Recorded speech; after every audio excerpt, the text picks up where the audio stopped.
Alguém viu a máquina da Nessa? Tá dentro dessa bolsa aí. Vai, Xande.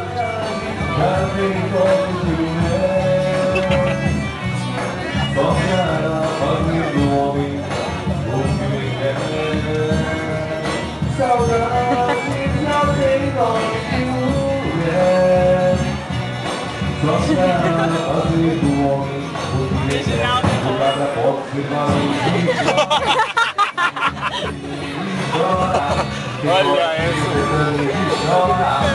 Essa é a Betosca.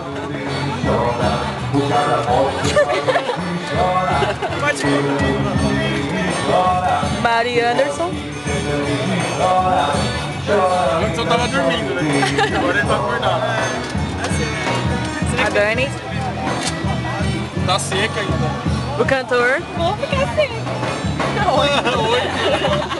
O Edu. Guarda-sol.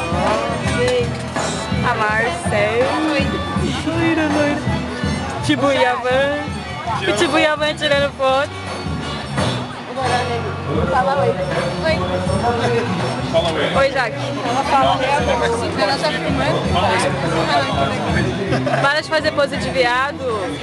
Pô, dá um gole nessa bola. Você tirou?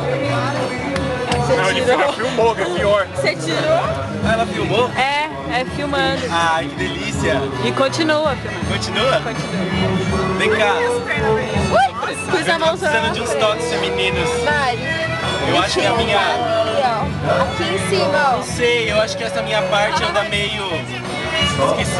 esquecida depois que a barba cresceu. Não sei, não sei.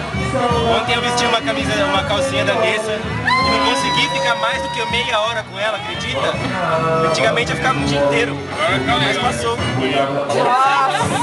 Agora chegou a primavera. O Xande tem um recorde maior que o meu. Conseguiu ficar 3 dias com a mesma calcinha e não borrou. Incrível. Tem um recorde maior. Conta pra ela, Xande. Você não muda mesmo. Você nunca vai mudar. Mudam as picas, mas os cus são os mesmos.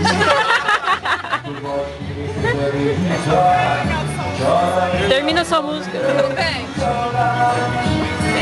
Vem. Quer levar? Deu pra filmar que tinha sombra, né? Ou não? Pra provar que tinha sombra. Você soa até. Bem, depois a gente fala garotas ruti-guti. Vai levar ou não vai? Daí a gente abre Caramba, velho. Operação. Chama já, que operação cirúrgica.